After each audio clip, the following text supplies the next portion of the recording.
Salam alaikum wa rahmatullah, mes sœurettes.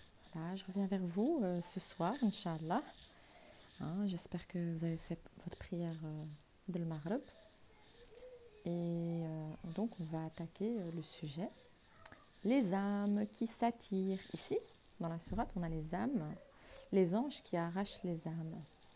Les âmes, j'aime bien ce sujet parce que avec l'âge, puis les expériences, on apprend beaucoup sur l'âme. Quand on est petit, on est innocent, donc on ne comprend pas trop c'est quoi ces histoires qu'on nous dit d'âmes mu'minines qui se rencontrent et qui se connaissent. Mais quand on grandit, on commence à comprendre les paroles des parents qui nous parlent des âmes qui s'attirent. Subhanallah al-Adim. Donc, j'avais fait la vidéo sur la EMI, si vous vous rappelez bien. Subhanallah. Et la EMI, il y a des gens qui disent qu'ils ont rencontré des personnes après le tunnel et que il y en a, ils disaient que ces personnes, ils avaient l'air aimantes, ils ne les connaissaient pas. Il y en a qui disaient qu'ils les reconnaissaient. Bien sûr, c'est normal, il y a une catégorie. Donc il y a des âmes et il y a une catégorie et donc les âmes sont classifiées en fait. Comme des dossiers, ils sont classifiés, subhanallah al-adim. Donc les âmes. Ici, Allah il nous a créés donc bien avant d'être chers. Je vous l'avais dit et je vous le redis. Nos âmes, ils ont témoigné de l'existence de Dieu. Et nos témoins, c'était les anges. Et n'oubliez pas que chaque humain a un témoin. Et donc, les âmes, après, se sont fait chair. D'accord ? Mais ces âmes, ils étaient comme dans une sorte de récipient en attendant donc leur descente sur terre, subhanallah. Et ça commence du ventre de la maman, où l'ange, il vient souffler donc le destin bon ou mauvais de la personne. Et puis, comme je vous avais encore expliqué, quand la personne, elle est née, eh bien, qu'elle commence à faire sa vie, ben, ce qui avait écrit l'ange, des fois, les personnes, à cause de leur comportement, ils changent leur destinée. Et d'autres, comme il a été écrit dans le ventre de maman, vont rester comme ça, pieux. Et les autres vont zigzaguer, en fait, subhanallah. Donc ça dépend qu'est-ce que l'ange a écrit dans le ventre de la maman et qu'est-ce qu'il en a fait donc de cette destinée qui est écrit dans les tables gardées de la destinée des personnes de tout le monde, quoi. Inch'Allah. Donc je commence. Donc c'est quoi les âmes? Ben, il y a des âmes mauvaises, ammaratu bisou. Il y a des âmes qui sont bien. Il y a des âmes qui penchent vers le bien et le mal. Donc elles sont encore indécises. Et il y a des âmes qui sont pieuses. C'est des mu'minin. Ils craignent Allah Azza wa Jal. Ils craignent de faire du mal aux créatures de Dieu. Donc cette catégorie d'âmes, elle existe bien sur Terre. C'est les gens qui veulent conseiller, qui veulent appeler au bien, qui font les rappels. Attention, hein, je ne me vise pas moi, hein, parce que je suis occupée à vous faire des rappels. Je ne connais pas encore l'état de mon âme, seul Allah la connaît, subhanallah al-adim. Mais voilà, j'emprunte un chemin de Dieu. Et je sais que Dieu, il m'aime. Vous pouvez vous poser la question, est-ce que vous empruntez un chemin de Dieu? Vous empruntez un chemin de péché? Allah yahdikum. Mais comme j'ai dit, Allah yahdikum, c'est avec les causes. Il faut faire les causes pour arrêter les péchés. Donc personne n'est parfait, encore une fois. L'âme a été créée, l'humain a été créé faible, mais son âme, il doit l'éduquer tous les jours. Donc si cette âme, elle est délaissée et qu'on ne l'éduque pas dans les bonnes choses, elle devient mauvaise. elle devient ténébreuse. Elle ne prend plus la peine de penser aux créatures et de leur intérêt et leur valeur en fait. Elle est là que parce que elle est meilleure que toutes. Ça, c'est les âmes qui aiment bien rabaisser, humilier les gens. Et donc, quand on rabaisse et on humilie les gens, le plus souvent possible, c'est une épreuve qui vient d'Allah. Donc cette personne qui a rabaissé et humilié, encore une fois, elle est aimée d'Allah. Parce que les mauvaises âmes, qu'est-ce qu'elles font? Elles aiment humilier publiquement. Quand il y a la famille, ils aiment bien humilier. C'est leur point fort. Les âmes mauvaises, elles aiment les conflits. Les bonnes âmes, elles aiment la paix.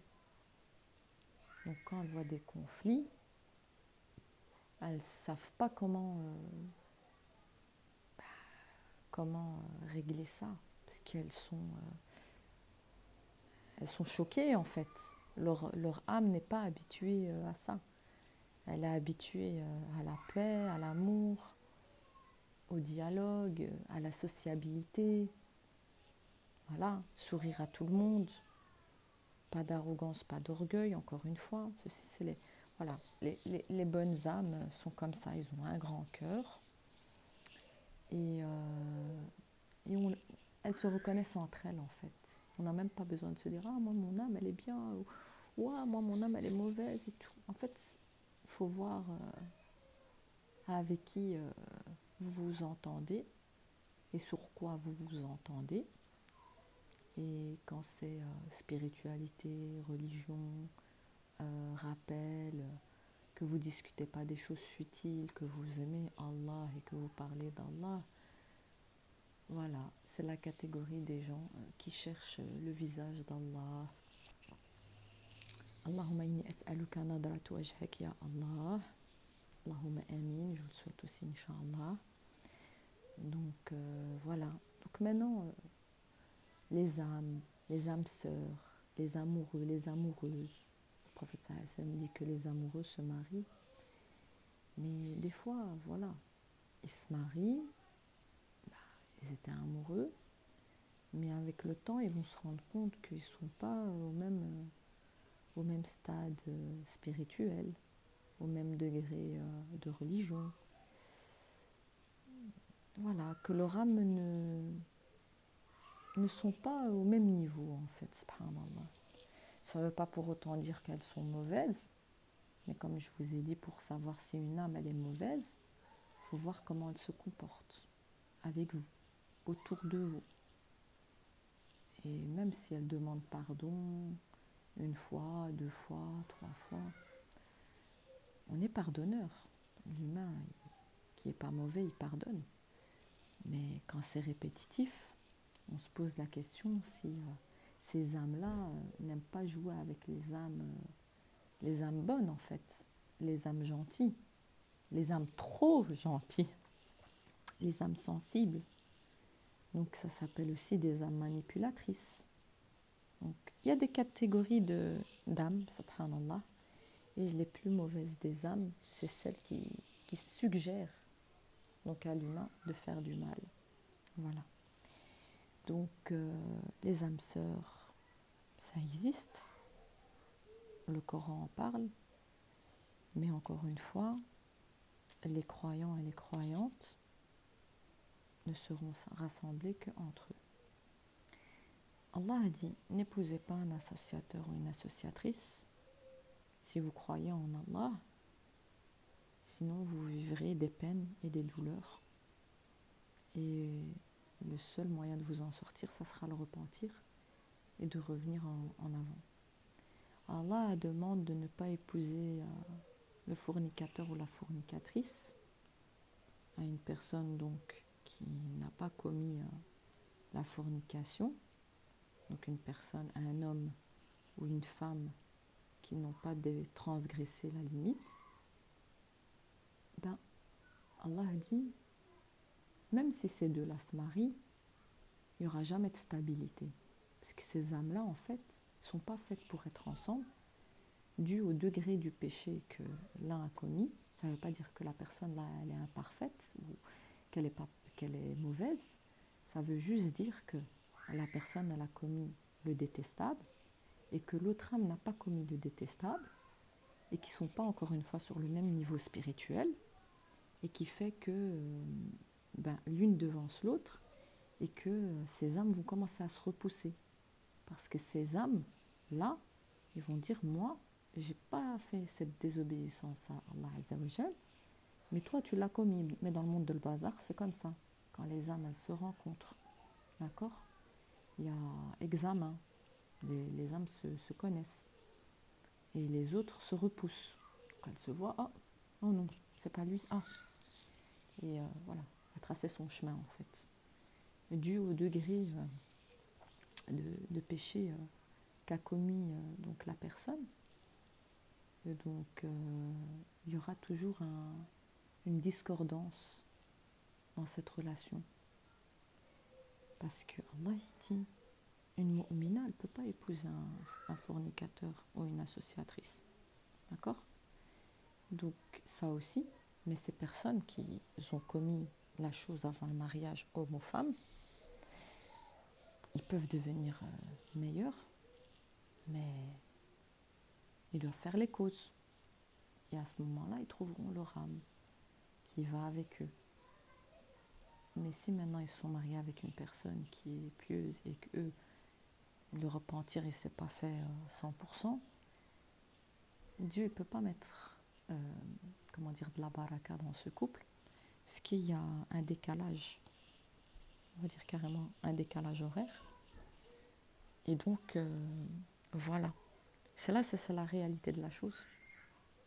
C'est ce qui est marrant, c'est ce qu'on entend, parce que si le prophète sallallahu alayhi wa sallam, il serait là de notre temps, il y a des hommes qui se permettent de faire les 400 coups, et après ils arrivent et ils disent, ah, moi je veux une petite vierge, je veux me marier avec une vierge, une fille qui est sortie avec aucun garçon, qui a couché, pardon, parce que sortir, voilà, c'est un péché, mais le péché majeur, c'est ça, et quand tu as fait l'irréparable, parce que quand vous couchez avec un homme ou une femme, en dehors du mariage, il y a les anges qui se cachent, donc qui cachent leurs yeux, et la terre, elle tremble.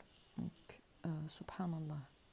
C'est pour ça que il y en a qui n'aiment pas le Coran, parce qu'il dit qu'il faut fouetter 90 fois ou 100 fois la personne et tout.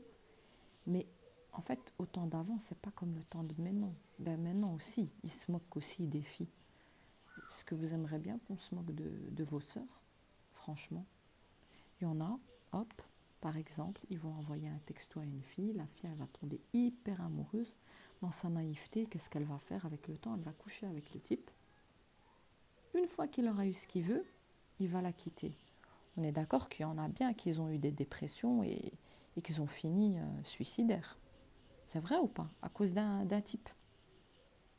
Les garçons, je n'ai pas encore entendu qu'il y en a qui se sont suicidés pour une fille, si ce n'est que c'est l'enfant là, de 7 ans qui est encore en couche culotte, et voilà. Tout ça à cause des réseaux sociaux. Donc d'accord. Donc il faut bien interpréter le Coran. Pourquoi c'est cette histoire de lapidation, de ci, de ça, de ça? C'est pas comme ça que ça s'est fait. C'est parce qu'il y avait tellement de personnes qui étaient injustes avant, qui se permettaient aussi de violer les femmes et des trucs comme ça. Alors heureusement, il y a maintenant de la justice, il y a des tribunaux, des trucs comme ça. Mais voilà, ils ne sont pas encore assez bien jugés, hein, ces gens qui agressent les gens dans la rue, subhanallah. Mais avant, c'était vraiment détestable, en fait, ça. Le fait de coucher avant le mariage, et puis la femme, elle se retrouve avec un enfant. Mais qu'est-ce qu'elle va faire avec cet enfant? Regardez aujourd'hui dans les infos, quand il y a une femme, pourquoi Dieu il interdit tout ça? Il faut regarder réellement. Quand vous regardez sur 7, il y a quoi? Elle a mis le bébé, elle ne savait pas qu'elle était enceinte. Ah, c'est bizarre, tu ne sais pas qu'elle était enceinte, mais quand on a 9 mois de ventre, ça se voit quand même. Hein. D'accord? Pour celles qui ont été mamans, ça se voit. Hein. C'est à part si tu es, voilà, t'es forte de corpulence, mais même comme ça se voit. Il y a toujours des trucs à côté, des nausées, des trucs comme ça. Donc ça se voit, dire que non, je ne savais pas que j'étais enceinte. Et puis d'un coup, accoucher dans un grenier et mettre l'enfant dans un plastique poubelle, cet enfant, il ne vous a rien demandé. Cet enfant, le pauvre, il n'a même pas demandé à être sur Terre. C'est pour ça que je dis qu'il y a des âmes mauvaises. Comment on peut tuer un enfant? Comment? Donc vous voyez, Dieu, il a donné des directives et des règles. C'est pour qu'on n'en arrive pas à des cas comme ça. C'est triste quand même de tuer un nouveau-né. Pourquoi? Parce que toi, tu as fait une erreur et que la personne, peut-être elle t'a envoyé un message, t'a dit je te quitte. Et cette âme, elle est mauvaise, celle qui te quitte. Parce qu'elle n'est pas responsable. Elle n'assume pas ce qu'elle a fait. Elle est lâche, cette âme. On peut la catégoriser dans les âmes lâches. Ou bien ceux qui viennent de se marier, d'accord, hein, on en entend des belles et des pas mûres. Hein. Et une semaine de mariage, il laisse la femme comme ça en plan, d'accord? Et puis il cavale chez sa mère et il laisse la femme comme ça en plan. Il ne lui donne pas de nouvelles. Elle est encore toute jeune mariée, mskena, hein, elle est vierge et tout, elle est tombée sur un type qui a fait les 400 coups peut-être, là où elle aime. Et mskena, elle arrive, mskena, Sania, elle est là, elle a fait le halal, elle veut satisfaire Allah Azza wa Jal, elle veut faire fonder une famille. Et qu'est-ce qui se passe?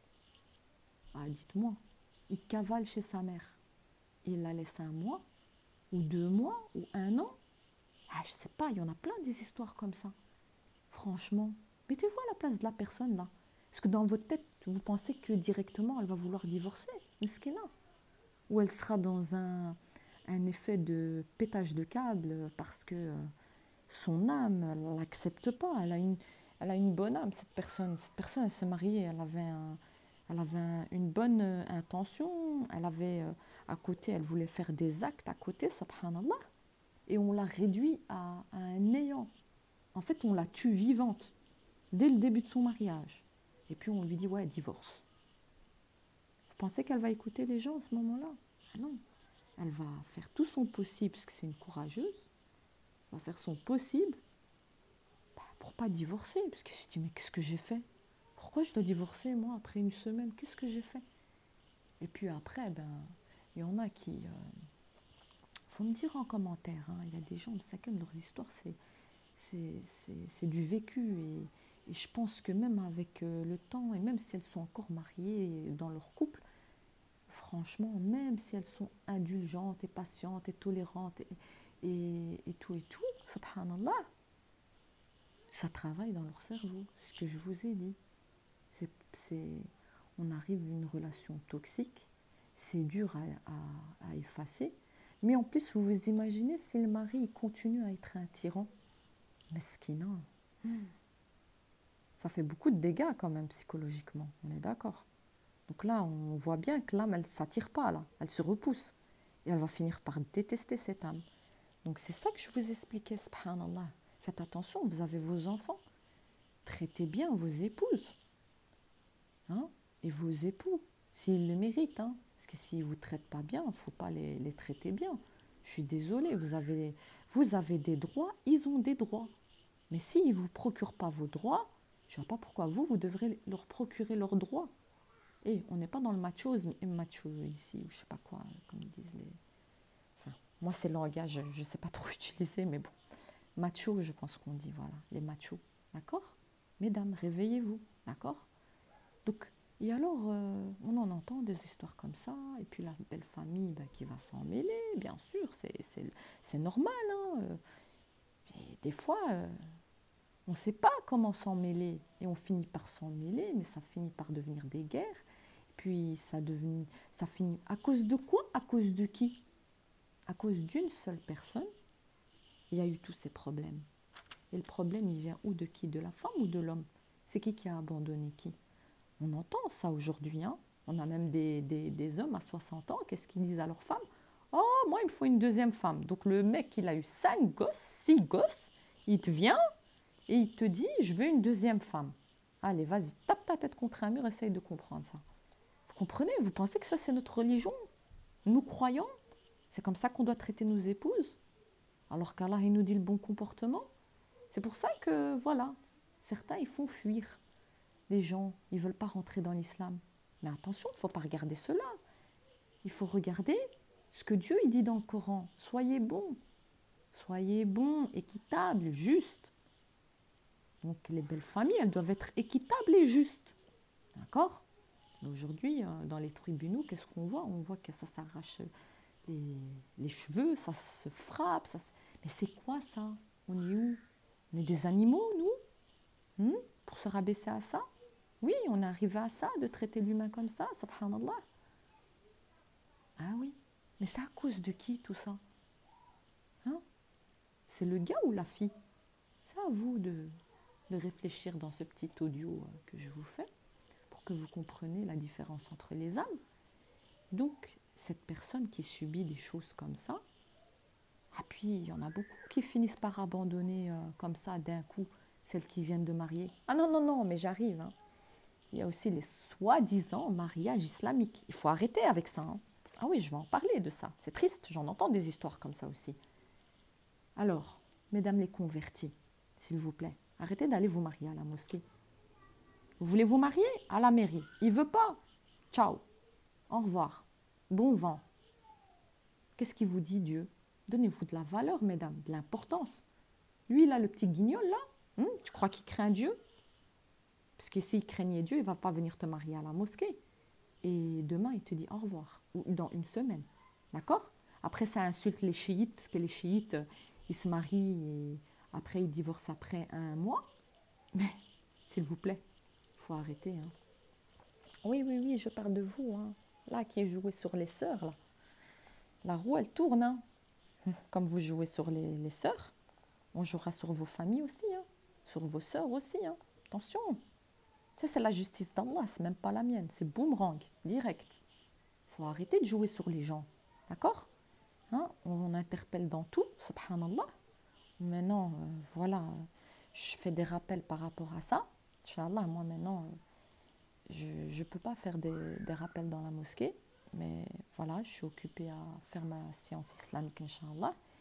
Et je compte faire des rappels, en fait, à la mosquée. J'attends que mes enfants, Inch'Allah, ils grandissent. Parce que quand on a des enfants en bas âge, on ne peut pas faire des rappels comme ça à la mosquée. On n'a pas le temps. Donc voilà, c'est pour ça que je fais ces vidéos. Parce qu'on m'a dit, écoute, voilà, tu peux aider quelques sœurs, la médiation et tout, c'est important. Surtout qu'il y a beaucoup de sœurs qui vivent des histoires de dingue. Je vais vous raconter une histoire sans vous donner nom et adresse et ce que je ne sais quoi du dépôt de la sœur, mais qui m'autorise à raconter son histoire. C'est une femme qui se marie avec un homme. Donc c'est un homme et une femme. Ok, jusque-là c'est ok. Qu'est-ce qui se passe? On voit bien que les âmes là, elles se repoussent. C'est pas vrai, elles s'attirent pas. Donc le mec, il la drague sur la plage. Elle était avec sa famille.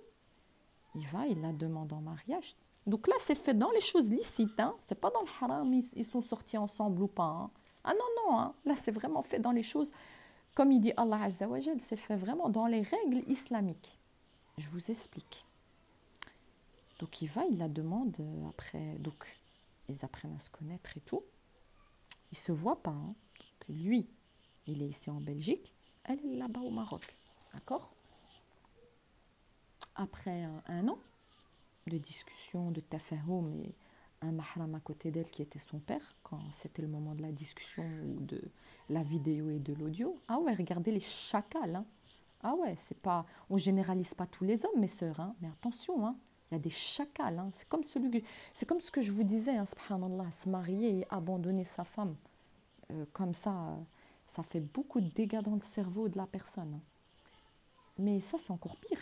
Ou peut-être même, je ne sais pas, juger à vous-même de juger. Mais c'est des histoires de malades. Et qu'est-ce qui se passe? Donc, ok, ils font le mariage. Ils traduisent leur acte, je pense, au consulat ici en Belgique. Donc, ils la ramènent et tout se passe bien. Donc, elle a une carte d'identité, je ne sais pas comment on dit.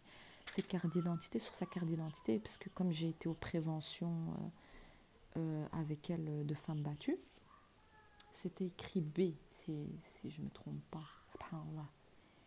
Et du jour au lendemain, il ne la prévient pas en fait. Donc tout se passe bien. Ils sont mariés de 2000, 2000, je crois. J'ai pas envie de me tromper dans les dates, mais Mohim, ça importe pas. Je crois, elle m'avait dit 2017.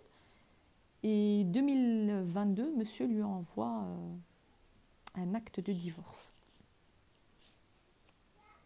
Mais attendez, c'est pas ça le pire. C'est que d'abord, elle a vécu avec lui pendant 5 ans ou 4 ans.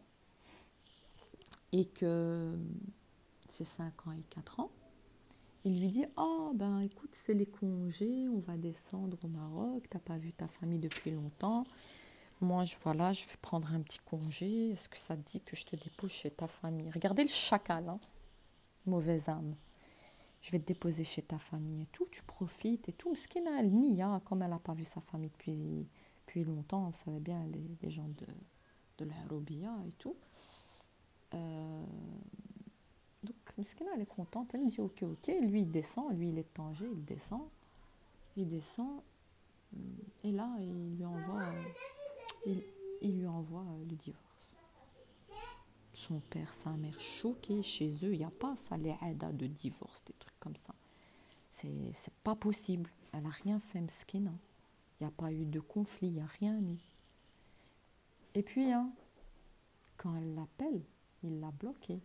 Ah ouais, on a des hommes qui bloquent leurs femmes. Hein. Oh oh. Mais là, elle n'est même pas encore divorcée, Mskina n'a même pas été au tribunal.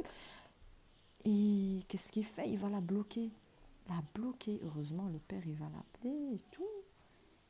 Et lui, pour se venger, parce que le père, il parle avec lui et tout, subhanallah al-adim, la méchanceté qu'il y a dans les âmes des gens, c'est comme ceux qui veulent tromper les personnes qui sont correctes avec eux. C'est pas des âmes, ça c'est des diables, ça. Tromper les gens. Comme il dit Allah dans le Coran, les croyants, ils ne trompent pas, ils ne sont pas infidèles. Et qu'est-ce qu'il fait? Subhanallah, désolé des détails, mais la réalité de la chose, il lui fait une vidéo où il est assis dans des bars avec des filles. Et là, c'est fini. Là, c'est la pauvre dépression. Elle essaye de ramasser de l'argent pour retourner en Belgique, puisqu'il ne lui a rien laissé. Pour ça, je dis attention, hein, mesdames. Hein. Si vos maris, ils ne veulent pas que vous travaillez, il ne faut pas avoir honte de leur demander de l'argent. Sinon, mesdames, levez-vous et travaillez. Parce que ces hommes-là, ils promettent, mais ils ne tiennent pas leurs promesses. C'est à vous d'aller prendre votre dû, parce qu'on vous l'a retiré. Surtout pour ceux qui sont conditionnés et qu'on les a conditionnés au début du mariage de ne pas travailler. Hein, et qu'on ne leur donne même pas d'argent. Oui, on entend ça. Ça s'appelle les gens avares. Ils ne veulent pas donner à leur femme. En fait, ils attendent que c'est elle qui vient demander. Ouais, mais parce que tu ne m'as pas demandé. Subhanallah. C'est pas toi, mec, qui est responsable de ta femme et qui doit lui donner de l'argent sans qu'elle te demande. Puisque peut-être qu'elle elle a eu une indépendance avant de se marier avec toi et qu'elle n'ose pas venir te demander de l'argent. Mais si tu étais un homme, hein, un vrai, tu vas sortir de l'argent, tu vas le déposer sur la table. Aujourd'hui, demain, tu déposes. C'est même pas question de matérialisme, c'est ta femme, la mère de tes enfants. Et je ne sais pas si bon, ils ont des enfants ou ils n'ont pas des enfants, mais si maintenant ils ont des enfants, c'est encore pire. Parce que voilà. Et pour ceux qui disent, ouais, les allocations, hein, dans l'islam, hein, ils vont à la femme. Ça va? On s'arrête là, comme ça, c'est clair. Donc les allocations, c'est à la femme. C'est son droit. D'accord? Et vous travaillez, vous avez obligation en islam de payer le loyer. D'accord? Sauf si madame, elle veut vous contribuer avec vous. Mais en islam, c'est une obligation à l'homme de payer le loyer. Et oui, vous voyez, ça, les mécréants, ça, ils ne savent pas, parce qu'eux, ils partagent les tâches et ils se disent que c'est une obligation sur eux. Mais vous avez vu comment elle est belle, notre religion, masha'Allah, tabarakallah. Vous avez vu comment la femme, elle est élevée? La femme, elle est un Christo chez Allah. Et aux yeux du prophète sallallahu alayhi wa sallam, un cristal. Voilà, ils prenaient soin de leurs femmes. Aujourd'hui, c'est toi, tu travailles, tu reçois rien, tu as déjà les allocations, tu ne me casses pas ma tête. C'est vrai ou pas? On l'entend ça, on l'entend beaucoup. Hein. Donc le mec, en fait, il fait même plus ce que Dieu lui demande. De vêtir sa femme, de la mettre bien. Ah oui, et pour ceux qui ont commencé dans l'illicite, hein, on vous sort, on vous emmène au restaurant, etc., etc. Et quand vous vous mariez, vous passez votre temps avec les gamilas, la cuisine et les gamilas. Même les voyages, ils vous sont interdits. C'est vrai ou pas? C'est une vie, ça, franchement. Alors, c'est là qu'il faut vous poser les questions. Équitable ou pas équitable? Vous pétez un câble ou vous pétez pas un câble? Donc, est-ce que les âmes, là, elles s'attirent ou elles ne s'attirent pas? Jusqu'à rencontrer leur Seigneur, il y en a qui patientent, mais je suis désolée, vous avez patienté dans le mensonge. D'accord? On ne patiente pas dans le mensonge. Ou ça change, hein, et que la personne, elle a compris que Dieu lui a donné un cadeau, parce que des fois, c'est l'homme qui est plus, et le contraire. Et l'homme, comme il est plus, il apprend à sa femme la religion, il la guide, il lui montre. Il est un homme, il est un père pour elle, et il est un frère, et il est un ami. L'homme idéal, oui, il existe, mesdames, même s'il a ses défauts. Mais dire être un homme, pas donner du temps à sa femme ni à ses enfants, dire que tu es un homme, tu travailles et encore tu vas aller piocher dans l'argent de ta femme, dire que tu es un homme, ne pas laisser travailler ta femme, ça rentre pas en compte dans l'équité d'Allah et la justice d'Allah.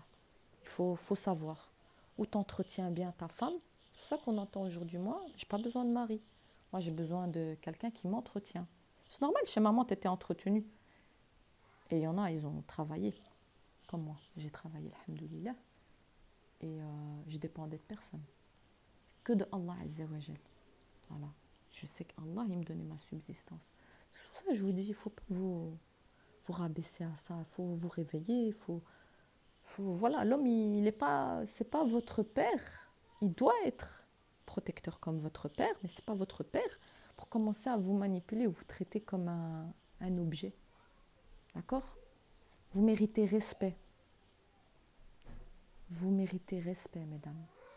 Pour tout ce que vous faites et vous entreprenez pour vos familles, surtout je parle des mères de famille, tout ce qu'elles font du matin au soir, plus voilà, les enfants d'aujourd'hui ne sont pas faciles. Barakallahu fikum, la gratitude envers l'épouse. Et si le mari, il est tombé sur une aqrocha, une méchante et tout, c'est que l'âme, elle s'attire, elle se repousse en fait. Il peut changer sa femme. S'il arrive à la changer, bismillah. S'il n'arrive pas, c'est mieux qu'il va là-bas.